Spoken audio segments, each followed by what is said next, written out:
నువ్వు ఎక్కడైతే బంధించబడతావో దేవుడు ఆ భూమిని ఊరికనే వదిలిపెట్టాడు. దేవుడు ఆ భూమిని ఊరికే వదిలిపెట్టాడు. అంటే దేవుడు ఆ బంధకాన్ని ఊరికే వదిలిపెట్టాడు. దాని పునాదుల నుంచి కదిలించి నీ బంధకాలను విప్పుతాడు.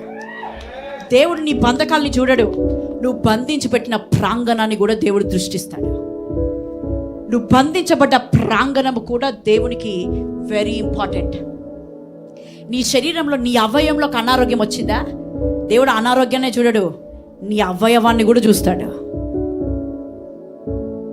నీ ఫైనాన్స్ కింద మీద అవుతుందా, నీ ఫైనాన్స్ని చూడడు, ఫైనాన్స్కి సోర్స్ అయిన నీ జాబ్ను కూడా దృష్టిస్తాడు. నీ ఫైనాన్స్కి సోర్స్ అయిన నీ వ్యాపారాన్ని కూడా చూస్తాడు దేవుడు.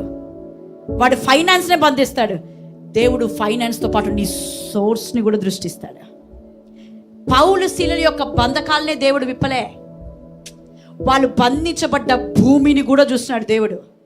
నా సేవకులు బంధించబడ్డ భూమి అలాగే ఉండడం నాకు ఇష్టంలే, ఆ భూమి అలాగే ఉండడం నాకు ఇష్టంలే, ఆ భూమి ఓపెన్ అవ్వాలా. హల్లెలూయా. దేవుడు బంధకాలు విప్పితే సరిపోతుంది, కానీ దేవుడు అన్నాడు నా సేవకులు, నా ప్రీచర్స్, నేను అపాయింట్ చేసి నేను చూస్ చేసిన వ్యక్తులు, వారి బంధకాలు ఓపెన్ అయితే నాకు అంత గ్లోరీ లేదు. బికాస్ నా పవర్ అక్కడి వరకే లేదు. ఆయన బంధకాలు ఓపెన్ చేయడం మాత్రమే కాదు, నువ్వు ఏ పాయింట్లో బంధించబడ్డావో ఆ పాయింట్ ఆ భూమిని కూడా చూస్తున్నాడు దేవుడు. ఆ పాయింట్ ఆ భూమిని కూడా చూస్తున్నాడు. నువ్వు ఏ లొకేషన్లో అయితే బంధించబడ్డావో నీ బంధకాలను చూడట్లే, నువ్వు బంధించబడ్డ లొకేషన్ని కూడా దేవుడు ఓపెన్ చేయబోతున్నాడు.